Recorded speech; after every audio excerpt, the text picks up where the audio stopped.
Good morning. My name is Michael Illert. I'm the lead partner of Frazer Jones for Continental Europe. Welcome to our webinar on the future of reward. Good morning, everybody, and welcome. My name is Donna Batat, and I manage our international practice at Frazer Jones across Europe and beyond. Good to have you. Great to have you all here. It's quite a big topic we want to talk about in obviously quite a short time. Please post all of your questions which you might have to our panel in the chat. The chat will only be visible to Donna and I, and we will try to pick as many questions as possible throughout the next hour and obviously ask them to our amazing panelists. And to get started, it would be great to do a quick introduction round for all of our panelists. And what would be great if you quickly could let us know what you're currently doing, so what your current role is, and then maybe what the one reward topic is, which really keeps you up at night at the moment. So what's the one key area of reward which you're working on quite a lot? Melanie, do you want to start? Yes, thank you, Michael. Good morning. So my name is Melanie Martin. I'm a Rewards and Performance Director at Cartier. I've been there for almost 3 years.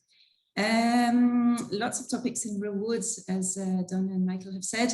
The topics that are keeping us very busy because they're evolving so fast are around performance management, I would say, and of course, mobility as well. Brilliant, thank you very much. Sven? Good morning, I'm Sven Slavenberg. I'm the head of rewards of Philips in the Netherlands. Yeah, what can I say? Indeed, there's a lot of rewards topics, but the one that we are working on a lot at this moment is the salary system itself, to get that more market aligned instead of based on bands. So it's like the connection to market and the new talents we are attracting at Philips. That's my topic. That is something we need to master. Brilliant, thank you. Yvonne, would you like to introduce yourself? Sure. Yvonne Prang. I'm leading what I always call the international arm of the Global Rewards Center of Expertise at McDonald's Corporation. I'm based in Munich, so that's a little bit of a funny thing.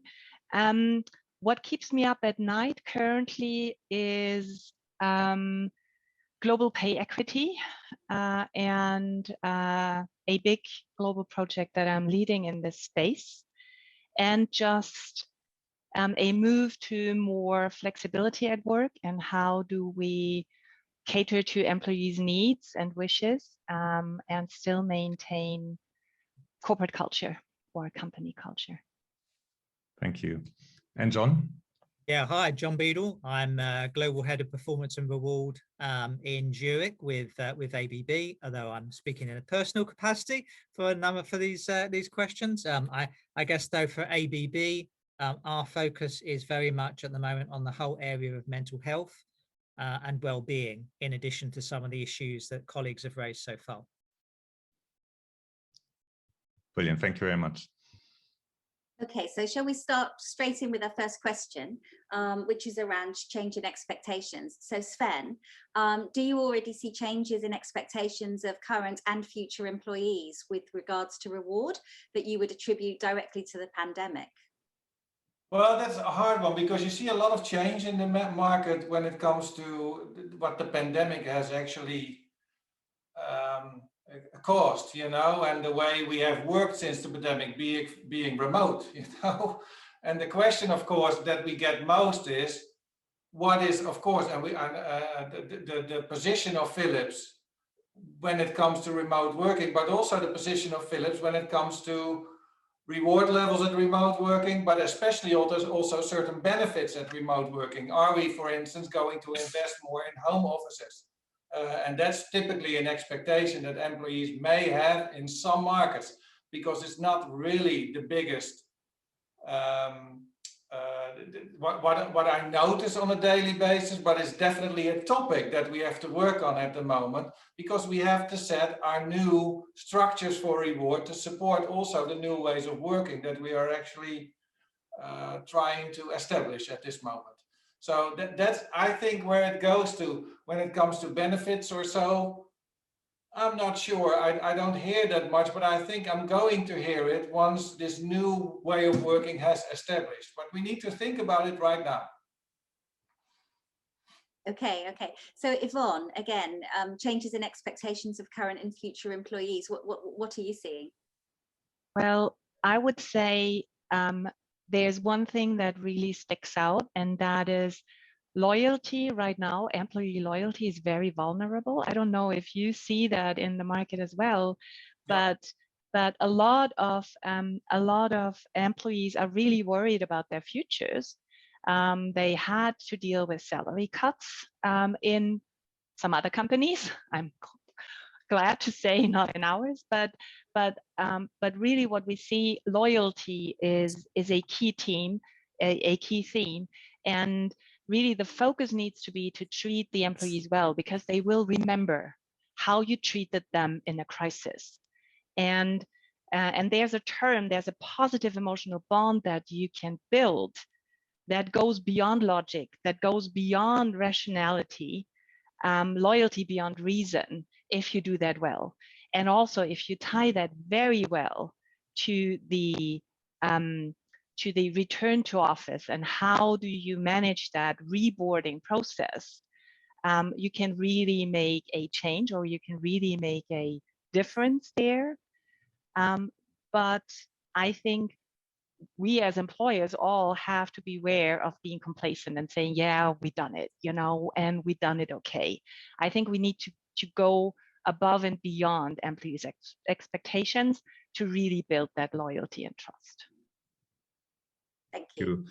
Melanie, Sven and Yvonne's points obviously were kind of your short-term results of the pandemic. If you look a bit more into a medium and long term, where do you see expectations change from an employee perspective? Absolutely. I think definitely, as it's been said, this period has been an opportunity to reflect on people's priorities and on the things they value. And as Yvonne just said, companies have been in the limelight. They've had to find innovative solutions, accompany their people in this crisis. And I think this is going to be long lasting. To refer to what was said, I think in the short term, the way workload was managed, the way of organizing things was managed, we had to manage closure of boutiques in our case, or manufacturing, of course, and then start again and so on. And I think this has definitely had a shift in the balance, and it's going to be long lasting. I don't think we'll go back to what was before. People are going to be making different choices as well in terms of work-life balance.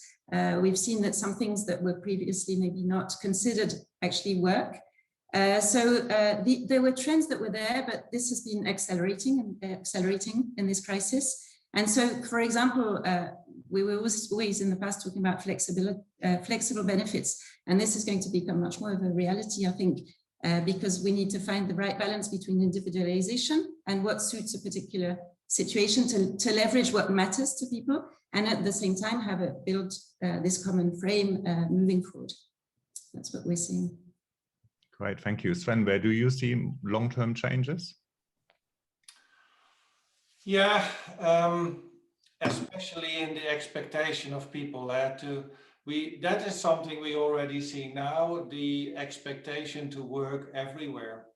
And then I think what definitely needs to be discussed is how you address that as a company, because especially, in the US, we have been used as Philips more about these long-term or longer, how do I say that? Longer distance workers. So they come in the office less regularly or even work at home full time.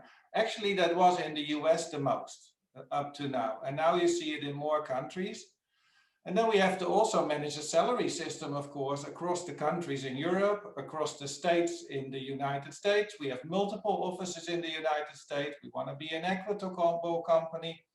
So the longer term effect will be that our salary system needs to support those remote connections of people, and that we are able to also set the right expectations to people. What I, by the way, do see is now that the pandemic in some countries, because we think it's ending, but I'm not sure, but at least in multiple countries it's ending, like in multiple countries in Europe, it's a bit, and you see definitely a lot of activity in the United States.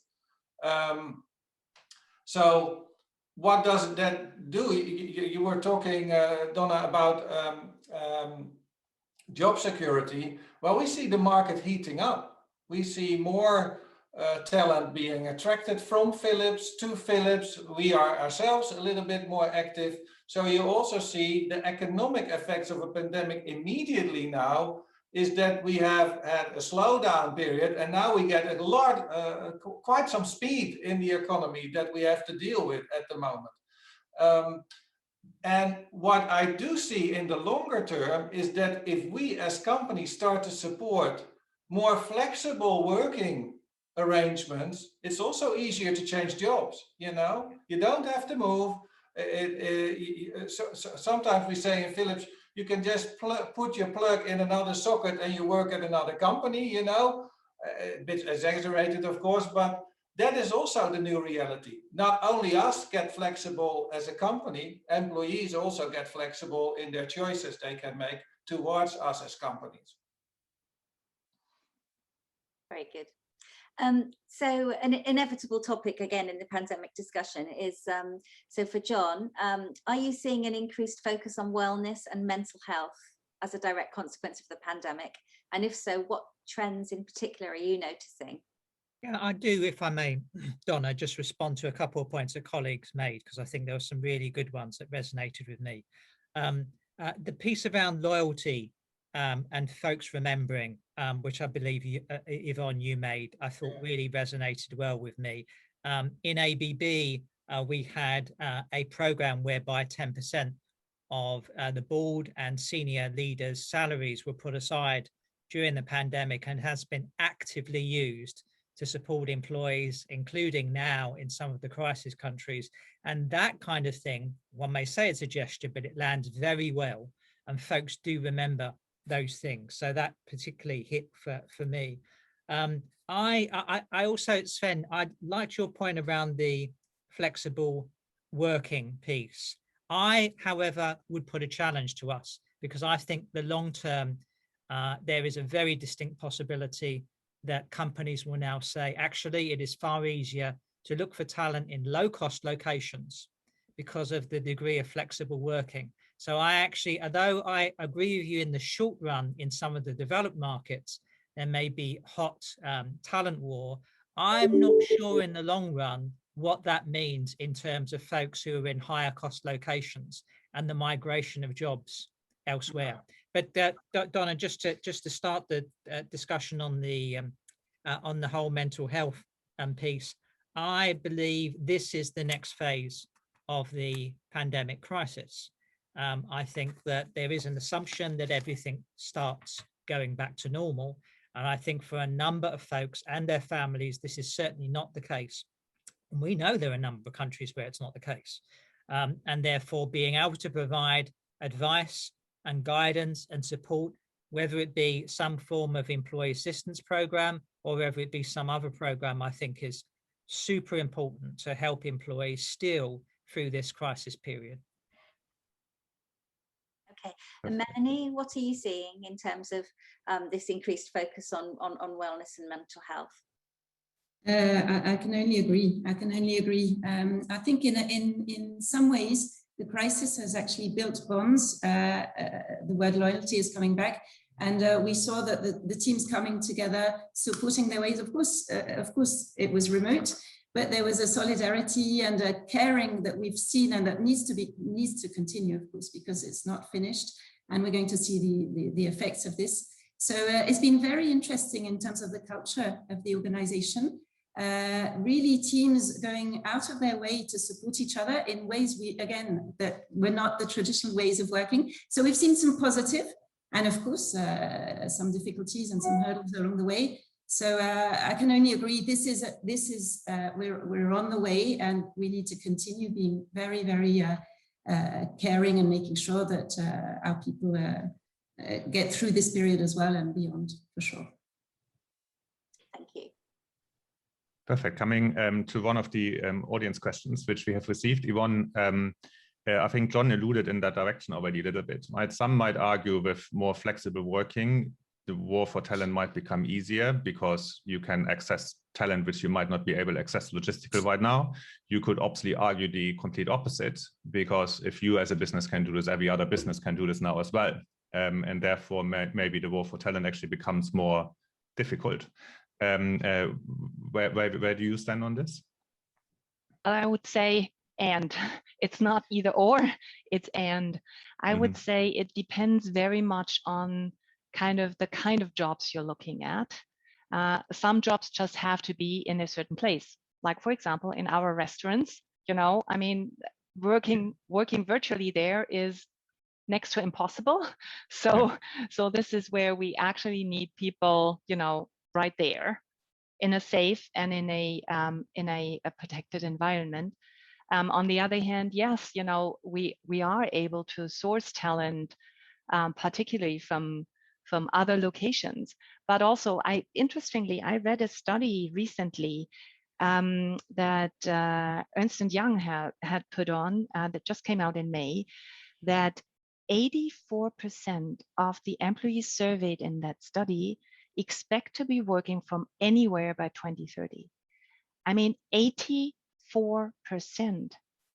like, high skilled workers and that. So, I mean, I think we do well as an employer to understand what employees want, right? To really ask them to understand what employees want, and then basically see how we can balance, on one hand, their desire for more flexible work arrangements and working from anytime, anywhere, while at the same time maintaining team spirit, company culture, showing that we care about our employees, and looking for the right way, because what employees want is, they do not want a one size fits all. Employees want customization, they want personalization, they want to see that you care, and that you treat them with empathy, and that you understand what they might need, and that you offer them ways to that fit their needs. And that is where I think a lot of leading companies, they will be able to make that step, and they will be able to win in that war for talent. Brilliant, thank you. John, as you brought this up initially as well, right? You said that there could be a trend of moving into more low-cost countries. Would you potentially see the possibility that when you look at highly skilled labor and in terms of remote working, that maybe over time salary levels will level on a global scale? Yeah, I think it's such a good question, Michael, because I strongly believe that this hourglass economy that was predicted a few years back is now much more a reality. We know of folks, and I think Yvonne's really summarized it well. There are jobs that are very much location specific. By the way, in the UK, they were called essential workers, which I think there's a little bit of irony, I think, in that comment. But they were the core folks who actually got out and did things very often, right? And then there are the rest of us who were in the kind of skills-based economy, who could be at home and therefore are seen as part of the war for talent. I think now increasingly we find in a global marketplace, right? That's going to be the reality, yeah, and that's going to have a challenge for us as reward professionals as well, because the tax authorities and our governments and legislators have not caught up with this. So as reward leaders, we have on the one hand this dichotomy that says you can go out to the world now and get this talent, and a whole set of infrastructure, government, regulation, tax that goes, no, you don't. If this person's in here for X number of days, they're going to be taxed. They're going to be seen as a permanent establishment for your organization, and you will be subject to corporate tax. So it is not straightforward. Great. So let's move on to the next block of the webinar. We talked quite a lot around the expectation of the employee. Let's maybe look at it a little more from the employer's perspective. John, the first question would go to you in this block. very early in the pandemic, a lot of the big Silicon Valley names have announced that they would be happy to go to 100% remote working, but some of them equally have announced that they would start paying local rate depending where people are based and not necessarily Silicon Valley salaries, right? Would you expect companies in general to jump on this trend? And what's your take on this? Look, I think we know, all the colleagues, this is going to be very situational. Yeah, there are a number of multinationals who have now announced that there will be a program where for a period of time you can work anywhere, whether it be 6 weeks, 8 weeks, whatever. We've seen these start to be announced, and you think, why is it a limited period of time? It's because of all these problems I just talked about.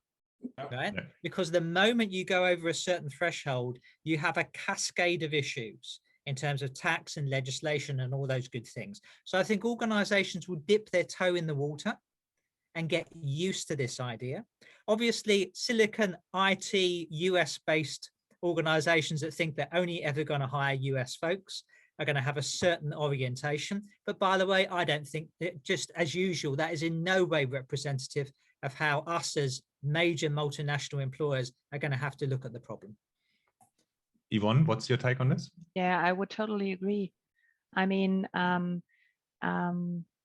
yeah, I mean, we probably all as employers had employees stuck during the pandemic somewhere, and tax authorities have been, I would say, more open than in the past to find practical solutions or pragmatic solutions to things. And also our internal tax people have been absolutely awesome in also saying, well, you know, it is what it is. We just have to take the risk, or we have to navigate it in the best way.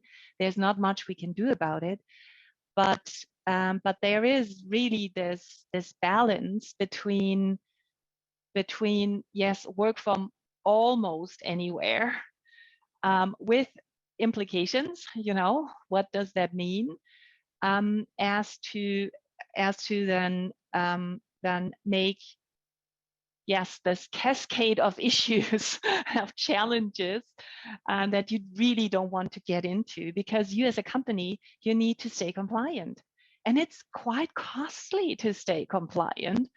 And the business, in the end, you know, there's always the manager of a certain employee always wants to be accommodating, because they want to keep the talent and they want to kind of solve the problem, and they are looking towards us to help them solve the problem.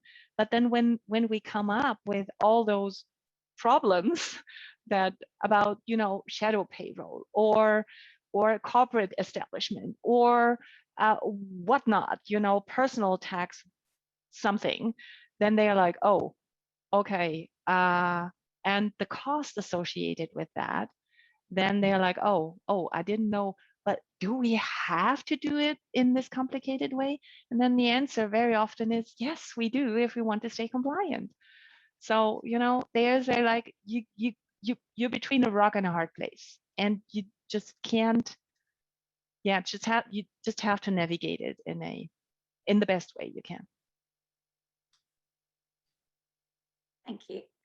Melanie, on the same theme, really, obviously with the pandemic, many companies, people have been working 100% from home. Are you predicting that companies will continue to allow 100% remote working for large groups of employees? And if so, you know, employees could take advantage of moving out of major cities or even moving to a different country. And so from the employer perspective, what are the implications that you're seeing for reward? Yes, I think these are very relevant questions. So of course, as we said before, I think there's no one size fits all. It's going to depend a lot on the industry. It's going to depend on the nature of the work, the business model as well. So of course, in our industry, in watch and jewelry, there's an element of craftsmanship, of workshops, of creativity. So of course, what's been said before, we're seeing the same. We're seeing more diverse and hybrid models emerging. But what we have seen as well is that people in our different offices across the world, actually, we're slowly, gradually going back to the workplace, being flexible. I think it's shifted hugely the compass on that. but people are wanting to come to work, engage with their teams, because of course, especially for sometimes newer generations who are being trained on again, craftsmanship and knowledge on some of the elements that our knowledge is built on. We need the direct contact, definitely. We need teams to interact, that spontaneous creativity that really through Zoom calls, it's just, I mean, it's great. And I think, again, it goes a long way. But we're seeing people asking to come back to the office. So our teams are saying, when can I come back, and so on. However, of course, I think they'll ask for that flexibility much more. And also, we're taking it from the business perspective. I think Michael was mentioning that. So there's the employee expectations. Then, of course, we're seeing the digital in terms of business, digital and online growing very fast. But at the same time, it's important to understand the realities, in our case, of a boutique. Yvonne was mentioning the restaurants. I think there's a reality that you can't really replace. So exposing, we found actually, even during the crisis, ways to create assignments, exposure, so that people can actually understand the nature as well of what's behind. And I think remote working is absolutely great. And what's been said before, it raises a lot of questions around organization setup, tax questions, etc., etc. And we're also working, of course, a lot with our teams to look into all of this. We'll have to rethink our ways of working, for sure, our setup, find ways to be for people to be exposed. And I think the companies that'll get ahead is finding this balance between being agile, responding to those changing expectations, and at the same time, again, the human contact we're seeing is really key, and that's where it drives a lot of energy. We're seeing first meetings coming up and so on. So I think that's going to come back, that's going to stay. It'll just be in a very different way, for sure, for sure. And John, would you predict some companies allowing 100% home working for large groups? And again, what would the implications be for reward? I was fascinated, Melanie, by what you said, because I think we are entering the difficult phase. I think that, you know, to be simplistic about it, a situation where generally folks were all in the office, and a situation where generally all folks are remote, actually in a way is quite manageable. The hybrid is really difficult. And the hybrid in terms of managing teams and managing projects and managing talent will require a whole different set of skills. By the way, over and above the ones we've just learned with everybody being remote, right? In a way, my worry on the reward side is that if we get too smart and try and produce hybrid solutions, it could in many ways create further problems.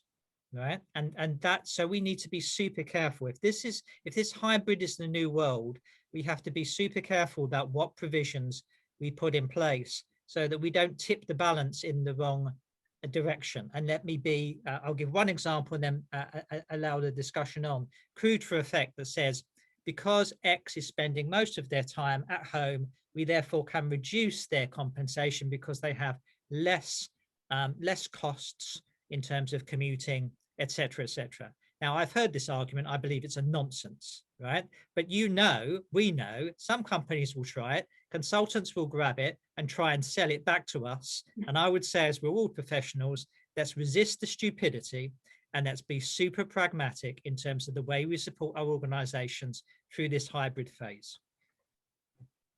Thank you. Thank you, John. I think that was a nice indirect lead over to looking at reward packages, Yvonne. You know, with the pandemic in mind, right, I think people maybe look at reward differently, and maybe things like, you know, health, security, financial security suddenly are much bigger topics. Would you therefore see a revival or stronger focus on benefits again going forward? I would say definitely well-being has been mentioned already kind of several times. And I would say well-being not only in the kind of physical well-being or mental kind of health well-being, but also the emotional, the financial well-being, the kind of interaction, workplace environment, all that kind of the if you look at it holistically, that I think is the new hot topic. And coming back to, you know, my earlier point about employee care, our employees, all employees, want to feel that we care about them and that we provide the right access to the right support they need in order to, you know, feel well, be at their best, perform well, and support them through any challenges they will have. So I would say well-being, and well-being translated to, you know, the respective programs, benefits, and whatnot comes with it, is certainly the new hot topic. With regard to reward packages, I don't quite see yet that there is a huge shift. Definitely, I mean, you know, they are always kind of the odd ones out where you just have to laugh a little bit. When you look at, you know, in some countries, there has been a discussion of, yes, you know, if we reduce workspace, or some companies, some countries, if we reduce workspace and allow people to work from home more, but then again, legislation sometimes is a little bit funny, because when you allow or do more than whatnot, then you have to provide kind of the right equipment and a whatever ergonomical something, right, as an employer. Or you have to support the cost, and then some employees ask for it, some employees, they're like, what? And the funniest thing that I've heard, not from one of our employees, but from a neighboring company, where they get free food at lunchtime, was that an employee actually asked to be compensated because she couldn't make use of the free company food while she was remote working. So I think, you know, there are all kinds of funny ideas and concepts and things coming up where we are confronted with questions or with areas where we never played before, and we just have to have a clear philosophy that we say, well, this is what we do, and this is ridiculous. I mean, to be very straight here. Thank you very much, Yvonne. Sven, what is your take on it? Well, I was also interested in what you exactly meant, John, on the commuting allowances, because in many countries, for instance, the Netherlands, where I'm based myself, but also Japan and a number of countries, you know, we were actually providing commuting allowances, and they are tax facilitated, so we can provide them net instead of gross. But yeah, now there's the issue of proof of actually commuting. If you don't commute, you can also not provide it tax-free. So suddenly something we provide for commuting will be taxed. And now, of course, all sorts of governments have been lenient up to now, but that's going to change. So we need to deal with that. And so what I hope is that if that stays like that, because I fully agree with John, I don't think people working from home make no cost. They have the cost of being at home. The free food, Yvonne, is a nice one. That's indeed a bit far-reaching, but still, you work from home, you have to use electricity. The other thing that we have been actively looking into is actually whether our insurances really are valid, our benefits are valued, like disability benefits, pension benefits. You know, people suddenly work in different environments. And there are countries where indeed you have to provide a good work environment, a good workplace. But that's not everywhere in the law. But then maybe our insurance asks for that, you know, to have the right coverage, or we may see increased usage of disability if people work in positions they shouldn't work in, you know. So that's on our minds, and that's really, I think that may in longer term also change the way policies are shaped by insurance companies. And so that we really need to cover our employees. So also for us, the health component, the well-being component is really, well, it comes to work-life balance. Also, you know, we have been investing a lot in employee assistance programs because we see people working a lot of hours actually. And I think it's normalizing now a little bit, but in the beginning of the pandemic, because of no distance between your work and your home situation, people tended to work maybe a little bit much. So that's also something we need to guide the employees on, etc. But it will definitely have its effect on how we shape our whole benefits portfolio. And indeed, yeah, John, we want to actually replace commuting allowances by more work from home arrangements, you know, especially if governments start to tax facilitate that while not tax facilitating commuting allowances anymore. And that's, of course, a nice thing to see, is that the whole environment around taxes, social security, shadow payrolls, and everything that's tax-free or taxed has definitely an influence on what we can decide. Thanks, Sven. We had quite a lot of questions on this topic of working from home and benefits and so on. We had a slightly different question from the audience with regards to rewards and variable pay. How do you find the right mix of security and incentives in today's volatile world?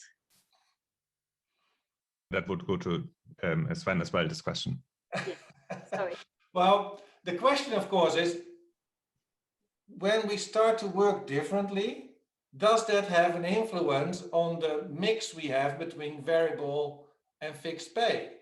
Up to now, I'm not seeing that yet, but it is also hard to see because we probably all are working in transforming companies. There's also an ask, for instance, for certain groups to have more LTI, so that would be highly variable, of course.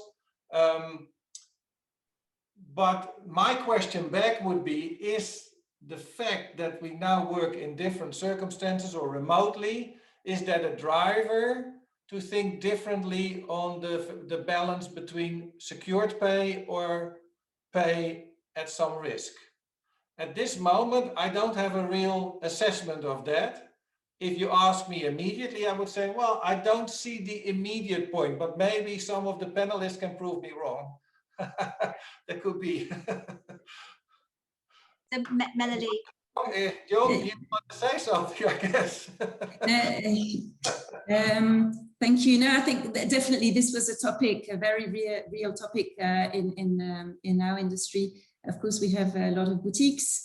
We have a lot of our sales associates who are compensated through base pay, of course, but commissions and different schemes. And of course, each scheme is slightly adapted to the local reality. The US is not Japan, is not France, and so on. Actually, before the crisis, we had actually started a reflection around this to say, at the end of the day, what type of mix do we want on our variable pay, which was built around the philosophy of what type of behaviors do we want to drive in terms of the boutiques and having different boutiques in the same city, and again, customers being tourists or locals, etc. So we had actually a lot of reflections around how do we want to set up our commissions, around what philosophy. And one of the outcomes was to say we want to certainly to secure a part of base, because of course, when times are good, variable pay can be very interesting. But we saw even before the crisis, of course, there were other types of crises that we could see coming up in France or other places, which were more centered around maybe one situation or one country, but this was still a consideration. And then, of course, with the pandemic, this actually accelerated the shift with us, where most of our markets had actually requested to rethink their pay setup, again, for commissions and for commission schemes and base pay, and what do you reward over what time frame. To bring that type of balance between, of course, incentivizing and rewarding and recognizing, but having the security, because of course, otherwise you have to look into putting in security nets, recognizing that, again, the crisis is external if the boutique is closed or only partially open often. or if sales are going through different channels. So the other element of this discussion was around the omnichannel. Where does the sale take place? Is it in a boutique? Is it omnichannel, and so on? So that had a very immediate and direct impact with different setups for the boutiques, and that actually accelerated our evolution around this topic to find a balance that we felt reflected our values and the way we wanted to work with our people. And again, each market has variations because again, you have legislative and other frameworks which define as well these things, of course. So definitely a very real topic for our people, and it comes back to the caring and offering some security, some perspective, and that was something that was very, very important for our people in the boutiques, for sure. Thank you very much, Melanie.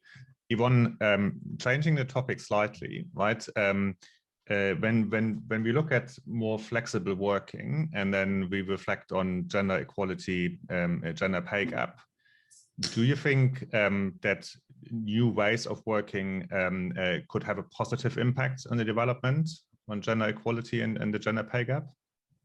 Well, I would say short term, and there's a lot of research out there that has looked into how particularly women have been, and lower skilled women have been more heavily impacted by financially by the pandemic than male counterparts, particularly because a lot of female and even high skilled female workers have felt the burden of care duties around family and relatives and all that come up more in the crisis, and they landed in a typical 50s or 60s kind of style environment on females. So we've seen a lot of research indicated that a lot of females have withdrawn from the workplace or reduced their working hours.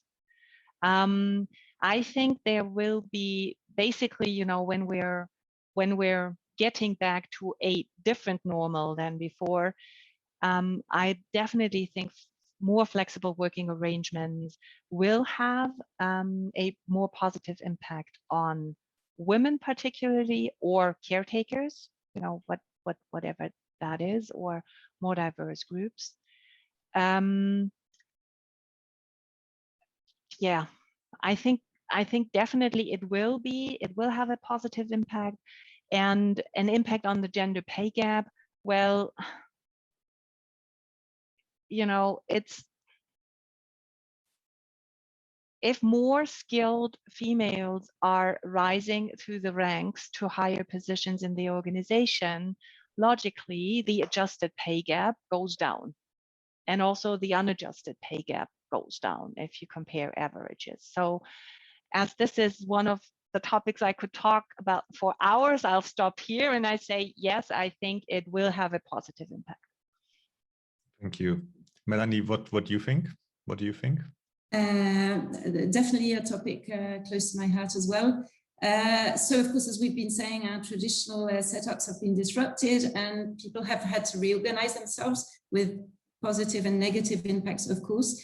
But I think, again, we've seen that we can rethink things in ways that were maybe unthinkable sometimes in the old scheme of things. So I think it'll, in some ways, help to accelerate the whole equal pay agenda. And in parallel, and again, this is important as well for our organization in Cartier and Richemont. So we, as employers, to accompany and promote this topic definitely in the D&I agenda. So it's been interesting actually, because we've also engaged in an equal pay certification, starting with each entity. So several have done it, and it's underway, so worldwide in different countries. And what's very interesting is that it looks not only at the pay, the different pay elements, of course, but also at HR policies and practices.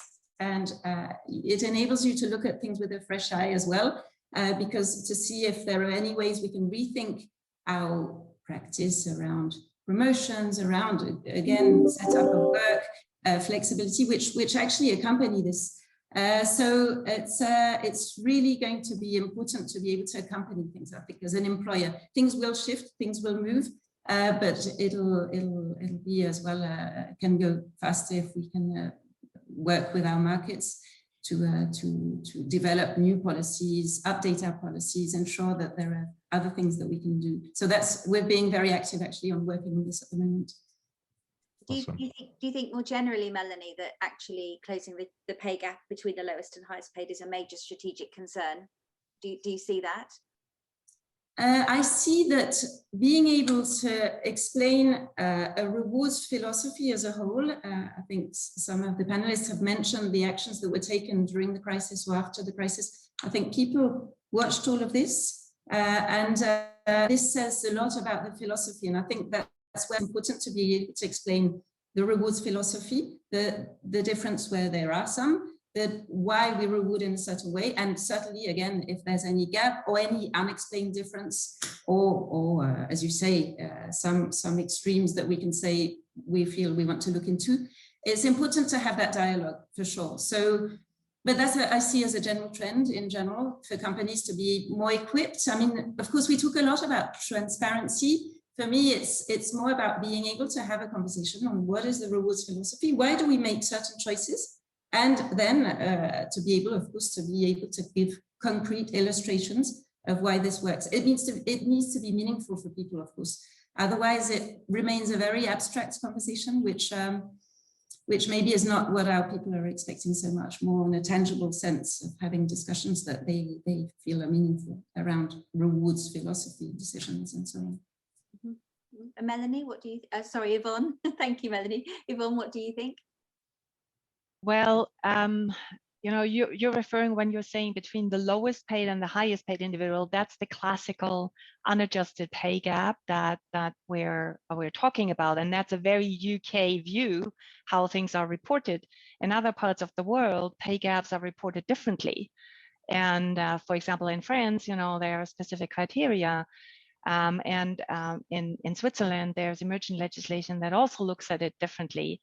And I would say, and there's upcoming EU legislation that just is in the making and that hopefully will align and not have every country do it in a different way.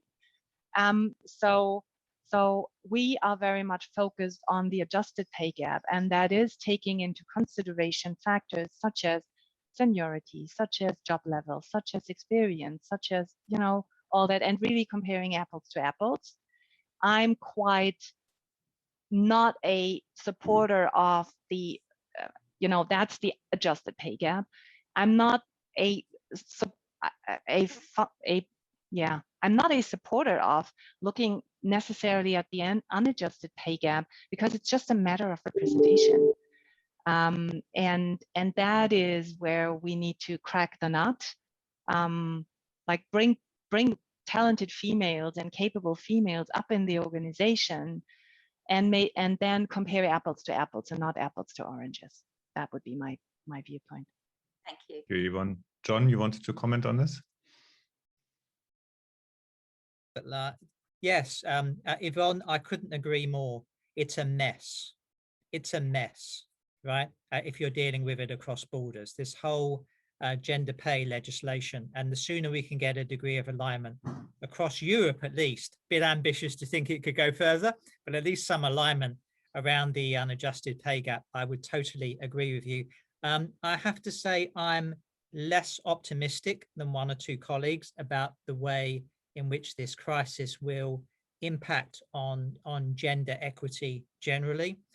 While I think in theory flexibility, and increased flexibility will help us in that area, I see worrying trends about the reduction in part-time work from a number of organizations in terms, and they are classically areas where folks who need to take any kind of career breaks will typically go. And I see those numbers plunging, and that worries me in terms of the long-term implications. I do have to come back to Sven's point on the incentive, just as a very quick aside. Sven, I think that our stakeholders will remember those companies that did the right thing during the crisis. The idea that incentives go up and down and that they as stakeholders suffer and get the benefits of whatever comes through the company. They will remember those companies that basically sandbagged, didn't do the right thing, and filled gaps with inappropriate instruments to keep people happy, right? That's my prediction. And that's my hope in a way, because actually companies that did the right thing should in the long term be rewarded. And when we look at, let's call it flexible working, right? And that obviously has multiple dimensions in terms of location, when, time, right? Would you think that now having, I think the crisis obviously forced on all of us on leadership teams around the world to learn that, right? Would you think we could move away from actually focusing pay on hours to maybe some reward scheme who focus significantly more on output to facilitate that?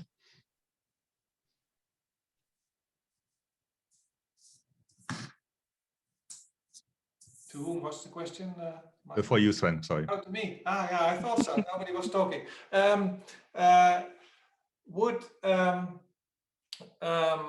Yeah, I think actually we are already doing that. In certain parts of the organization, we say you have to take some time off if you need it, but you also need to accomplish your job. So indeed, we are already on that path. Of course, not everywhere. And that's also where we need to be a little bit careful with, at least when I look at the whole conversation, not only this question. We're always talking about a certain part of the organization. We also have our production facilities, and there's a production facility is a very well organized plant where people need to do exactly scheduled jobs, etc., that need to eventually result in our products of highest quality. So then you could say that's output driven, but it's just as well hours driven. You need to show up and you need to you perform your job. That's something completely different than myself, for instance, where I can be flexible and just see where I spend my time, on what, etc. So it's always a certain part of the organization where we are able to do that. And I think we are actually doing that or moving to that. And the other part, it won't be the solution we are looking for, So yeah, I think a mixed answer, but in general, for that flexible part of the organization, maybe there's even no other choice, if we are more flexible in our working patterns, that we get judged and that we are asked to do our job instead of working a number of hours on certain times at the day, that is not what I expect, also not from my team members. But we need the things to be done. And the danger is, I don't know how the others look at that. Once you start that and you sort of get loose from the concept of hours, I don't think you start to ask less. You probably start to ask more. And that is what I'm a bit afraid of, that we need to really manage that well. Thank you, Sven. John, what is your take on this? I think Sven is absolutely on the money, right? Why have a number of employers thought that this new world is so good? Because employers are working longer hours, right? And so productivity has gone up. And this is back to our earlier point around the mental health agenda. We have to do the right thing by our employees. Having them working 23 hours a day is not going to be cool, right? In the short or the long term. So we need to think about our duty of care for our employees and making sure that we achieve that balance. This is the hybrid world that we're going to have to struggle through now. And I'll repeat what I said before. As reward leaders, we need to encourage our colleagues and our clients to look thoughtfully at this and not grab on easy solutions that in the short run look good and in the long term will be damaging for our culture, the engagement of our employees and our companies. Thank you. I think we have time for one more question. And actually, John, we're going to start with you. So as environmental, social and governance goals define our times, such as climate change, Black Lives Matter, water shortages, etc., etc., and ESG issues are becoming more business critical issues, what developments do you see or anticipate within executive pay, linking incentive outcomes with the delivery of meaningful change? Donna, I'll keep it real short to allow colleagues time as well. So I would say there's no doubt about it. There is enormous pressure from stakeholders and shareholders to include ESG related and measures in particularly in our incentive arrangements, short term or long term. And all I would say is that's very easy to say and an absolute nightmare to do and to execute and to deliver. So at least as reward leaders, it keeps us all in a job. Because if it was easy, someone else would have done it, right? But it is super, super challenging. Sven, what do you think? Well, Philips is a vocal company when it comes to ESG, and especially the sustainability, but also the social part. So what we did, when was it? It's not long ago, it's only a year ago, but you see a lot is happening. We actually included those concepts in our LTI now, as of last year. And that means we are measuring the lives improved. That means the lives touched by Philips. That's more a social part of it, I would say. It's also immediately connected to one of the United Nations sustainability goals. But we also measure our CO2 reduction efforts, and we measure our circularity. So not producing waste, taking things back, etc. And I can only say that John is right. This has been an endeavor, because the moment you want to be very precise on that, and we use the scientific measurements, we need to also be precise on target setting, be precise on how we communicate it, be precise on how we measure it when it gets, when the LTI will start to vest, etc. So it has been quite a journey. I'm glad we did it, but indeed, it is very much supported by the company. So we use also some measures in people's annual incentives, of course, and then in the long-term incentive. But only do it when, how can I say that? We are vocal on it. Also, our CEO is very vocal on this. He's always in the World Economic Forum. He's a big believer in it. So that helps, you know. It needs to be from top to bottom, immersed or embedded in your company. That's very necessary, because else you create goals that you cannot manage and that people don't recognize. So it's more than only including it in your LTI. Thank you. Thank you very much. Sven, Yvonne, Melanie, John, thank you so much for your time. We have quite a number of audience questions left where we didn't have time to discuss them, but we will do little follow-up calls with each of our panelists and make sure these questions get answered as well, and then we'll share them on our social media channels. But thank you so much. I think that was a great discussion, really, really good insights, and an exciting future ahead. So let's see what the real change will be. Thank you very much. Thank you for attending. Thank you. Thank you. Thank Take care. you. Bye-bye. Bye-bye.